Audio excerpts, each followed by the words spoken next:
Loan নিয়ে কেউ হয় কোটিপতি আর কেউ হয় পথের ফকির। পার্থক্যটা কোথায় জানেন? পার্থক্যটা আপনার কপাল বা ভাগ্যে না, পার্থক্যটা হলো ক্যালকুলেটর আর মাথার ব্যবহারে। আজকের ভিডিওতে আপনি জানতে পারবেন ধনীরা আসলে কিভাবে লোন নিয়ে আরো ধনী হয়, আর আমাদের মতো সাধারণ মানুষ কেন লোন নিয়ে নিঃস্ব হয়ে যায়। লোনের ভেতর লুকিয়ে থাকা এমন কিছু গোপন গল্প বা ফাঁদ আছে যা আপনাকে তিলে তিলে শেষ করে দেবে, অথচ আপনি টেরও পাবেন না। ভিডিওটি শেষ পর্যন্ত দেখুন, কারণ ভিডিওর শেষে লোনের এমন একটা সিক্রেট সেফটি রুল রিভিল করব যেটা জানলে আপনি লোনের বাঘের পিঠে চড়েও নিরাপদে গন্তব্যে পৌঁছাতে পারবেন। আর এই সিক্রেটটা মিস করলে ব্যাংক আপনার পকেটের শেষ টাকাটাও নিয়ে যাবে, তাই সাবধান। ভাই, লোন বা ঋণ জিনিসটা অনেকটা ধারালো ছুরির মতো। এটা দিয়ে একজন ডাক্তার অপারেশন করে মানুষের জীবন বাঁচায়, আবার একজন ডাকাত মানুষের জীবন নেয়। সমস্যা ছুরির না, সমস্যা হলো ওটা কার হাতে আছে আর কিভাবে ব্যবহার হচ্ছে। ধনীরা লোনকে বলে ওপিএম বা আদার পিপলস মানি, মানে অন্যের টাকায় পোদ্দারি। তারা ব্যাংকের টাকায় ব্যবসা করে হাজার কোটি টাকার মালিক হয়, আর আমরা লোন নেই অভাব মেটাতে গিয়ে, আর সেই লোনই আমাদের অভাবের কারণ হয়ে দাঁড়ায়। ব্যাংকের প্রসেসিং ফি, হিডেন চার্জ আর চক্রবৃদ্ধি সুদের মারপ্যাচ, এগুলো কিন্তু আপনাকে লোন দেওয়ার সময় মিষ্টি হেসে কেউ বুঝিয়ে বলবে না। সিগনেচার করার পর যখন টের পাবেন তখন দেরি হয়ে যাবে। আসুন একদম আমাদের আশেপাশের বাস্তব জীবন থেকে একটা উদাহরণ দেই। আমাদের গল্পে দুই বন্ধু, আবেগী আনিস আর হিসাবী হাসান, দুজনেই ঠিক করলো তারা ব্যবসা করবে। আনিস ভাবলো চাকরি আর ভালো লাগে না, লোন নিয়ে একটা হার্ডওয়্যার আর স্যানিটারির দোকান দেব, মহল্লায় ভাবই আলাদা হবে। সে ব্যাংক থেকে 10 লাখ টাকার একটা লোন নিল, সুদের হার 10%, মেয়াদ 5 বছর।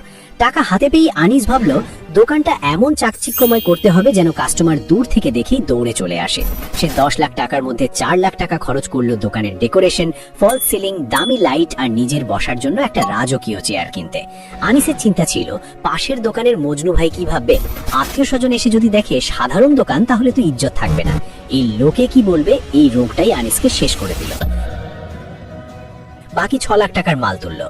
অন্যদিকে হাসানও 10 লাখ টাকা লোন নিল, কিন্তু হাসান কোনো দামি ডেকোরেশন করলো না। সে বলল দোকান সুন্দর দিয়ে কি ধুয়ে পানি খাবো, আমার দরকার মাল। সে সাধারণ র‍্যাক বানিয়ে 8 লাখ টাকার মাল বা ইনভেন্টরি কিনলো। তাছাড়া বেশি মাল কেনার কারণে হাসান মহাজনের কাছ থেকে পাইকারি দরে ডিসকাউন্টও পেল, মানে লোন নেওয়ার শুরুতেই সে লাভের খাতায় নাম লেখালো। ব্যবসার নিয়মই হলো কেনায় লাভ করতে না পারলে বেচায় লাভ করা কঠিন। আর বাকি 2 লাখ টাকা সে ব্যাংকের আলাদা একটা অ্যাকাউন্টে রেখে দিল, ব্যাকআপ বা ইমার্জেন্সি ফান্ড হিসেবে। এবার খাতা কলমের নিষ্ঠুর হিসাবটা দেখুন, যেটা আনিস লোন নেওয়ার আগে করেনি। 10 লাখ টাকার লোন 10% সুদে 5 বছরের জন্য নিলে প্রতি মাসে ব্যাংকে কিস্তি বা ইএমআই দিতে হবে প্রায় 21,250 টাকা। অর্থাৎ ব্যবসা হোক বা না হোক, মাসের 1 তারিখে ব্যাংকের টেবিলে 21,250 টাকা আপনাকে রাখতেই হবে। ব্যবসা শুরুর 3 মাস পর আনিসের দোকান দেখতে সুন্দর, কিন্তু তার কাছে মালের ভ্যারাইটি কম। কাস্টমার এসে মাল না পেয়ে ফিরে যায়। হার্ডওয়্যার ব্যবসায় লাভ যদি 10 থেকে 15% হয়, তাহলে 21,250 টাকা কিস্তি শোধ করতে আনিসকে মাসে অন্তত 2 লাখ টাকার বেশি সেল করতে হবে। এর সাথে আছে দোকান ভাড়া 10,000, বিদ্যুৎ বিল 2,000, কর্মচারীর বেতন। সব মিলিয়ে মাসে তাকে অন্তত 3 থেকে 4 লাখ টাকার মাল বিক্রি করতে হবে শুধু টিকে থাকার জন্য। নতুন ব্যবসায় এত সেল কি এত সোজা? চিন্তা করুন, একে তো নতুন ব্যবসা, উপরে জিনিসপত্রের দাম বাড়ার কারণে মানুষের হাতে টাকা কম। এই অবস্থায় মাসে ফিক্সড খরচ বের করা যে কতটা মানসিক যন্ত্রণার, সেটা যার ঘাড়ে কিস্তি আছে শুধু সেই বোঝে। আনিস এখন কি করবে? মাস শেষে কিস্তির টাকা নেই, ব্যাংকের অফিসার ফোন দিচ্ছে। এই প্রেসারে পড়ে আনিস ভাবলো ব্যবসা তো হচ্ছে না, শর্টকাটে টাকা কামাই। সে লোনের বাকি টাকা দিয়ে অনলাইনে জুয়া বা বেটিং অ্যাপে টাকা ঢাললো, ভাবলো এখান থেকে জিতে কিস্তি শোধ করবে। কিন্তু ভাই, জুয়ার অ্যাপের অ্যালগরিদম এমন ভাবে সেট করা যে তারা আপনাকে কখনোই জিততে দেবে না। এই বিষয়ে আমার চ্যানেলে ডিটেইল ভিডিও আছে, আই বাটনে দিয়ে দিলাম। এই ভিডিওটা শেষ করে ওটা দেখে নিন। আনিসের দশা হলো আমও গেল ছালাও গেল। সে এখন বাপের জমি বিক্রি করার জন্য দালাল খুঁজছে। আনিস লোন নিয়েছিল বড় লোক হতে, কিন্তু ক্যালকুলেশন না থাকায় সে এখন ডেট ট্র্যাপ বা ঋণের ফাঁদে আটকা। এবার আসি হাসানের কাছে।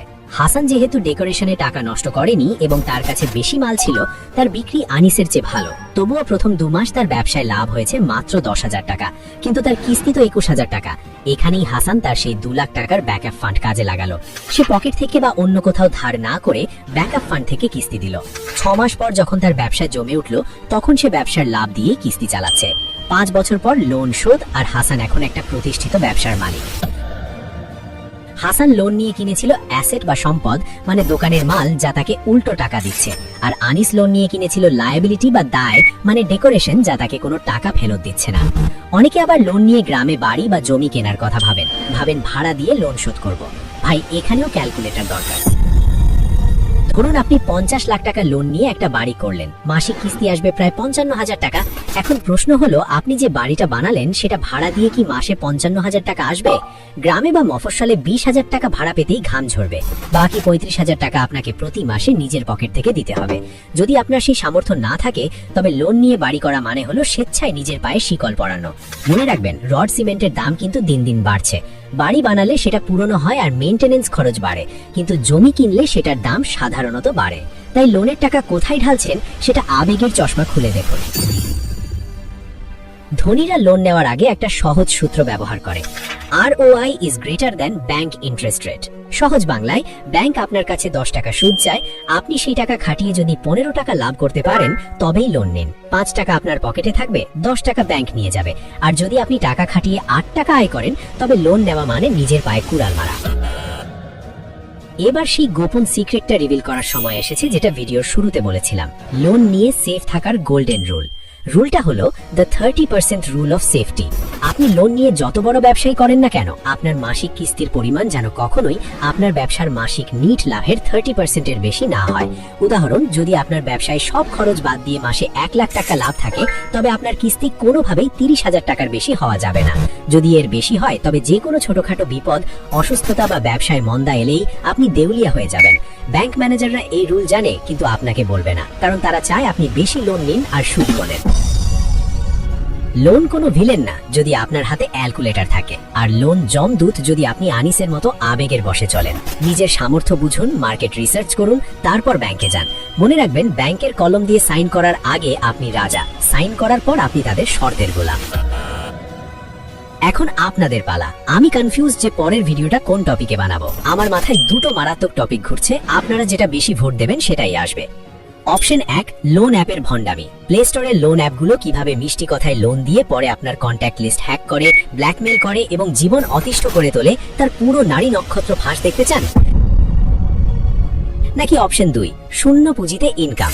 স্টুডেন্ট বা চাকরিজীবীরা পড়াশোনা বা কাজের পাশাপাশি জিরো ইনভেস্টমেন্টে কিভাবে রিয়েল সাইড ইনকাম দাঁড় করাবেন তার কিছু জেনুইন আইডিয়া চান?